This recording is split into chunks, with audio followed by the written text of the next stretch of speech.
Hi everyone. When you want to learn to cook, you need to learn how to chop, which means you need to learn how to use a knife. And knives are pretty simple. They have a handle and they have a blade, and you must always make sure that your blade is sharp and you've got a nice stable chopping area to set up on. We're going to start with a piece of celery because I think it's a good way to demonstrate how to do this. And you're going to make sure you hold your knife not like you do a piece of cutlery, but as you would a piece of equipment, like a hammer or something like that, with strength, with control. And then you're going to make sure that the securing hand is safe.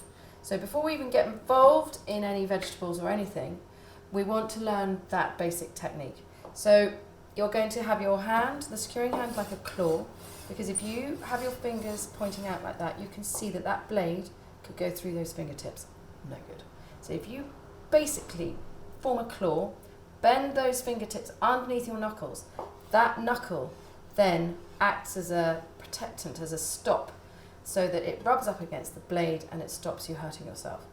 The other thing to do is, quite a good technique, is to make sure that you try and keep the point of the blade on the board.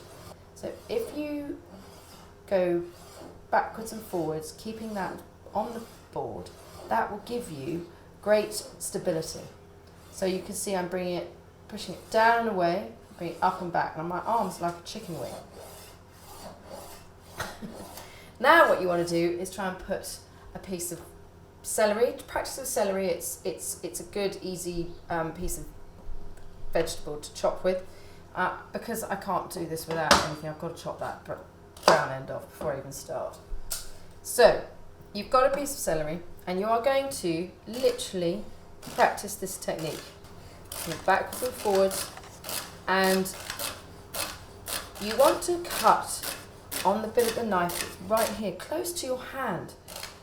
If you go close to your hand, you don't have to lift the knife up so high.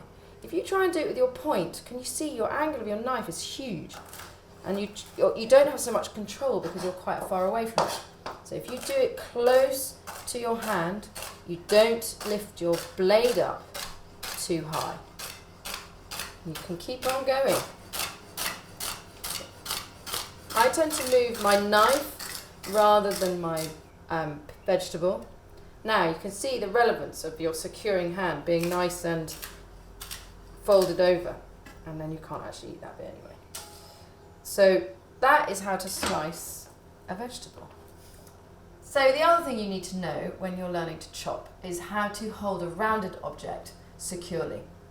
So you need to create a bridge, and this is how you do it. You literally have your thumb one side and your fingers the other, and that creates a bridge for your knife to go through.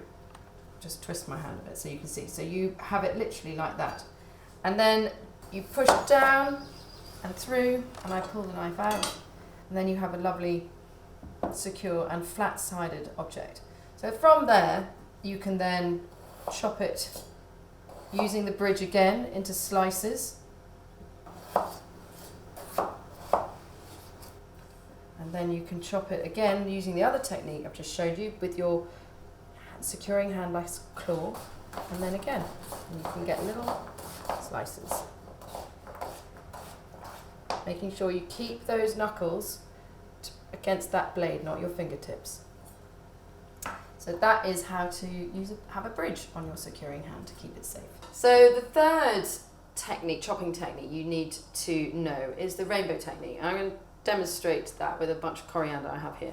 So the first thing you need to do is get the leaves and the kind of small stems. So I literally kind of fold that over. You take a couple of chops till you get the amount that you need, and then you've got a lovely pile of just the leaves on your board here. Put the ones you're not going to use there, because we'll use the stems later. And then what you want to do is, the rainbow technique is basically you create an arc. So I put both hands on my knife, one holding the handle, the securing hand obviously on the end of the point, and I go create an arc.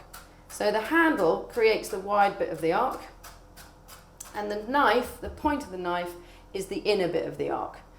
And then you put them all into the pile and you carry on with that technique.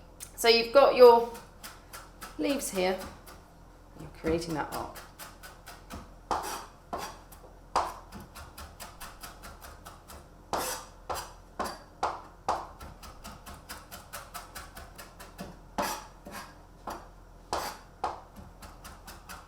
So basically you carry on with that technique until the herbs or whatever it is you're chopping are the exact size that you want them to be for the recipe you're going to use.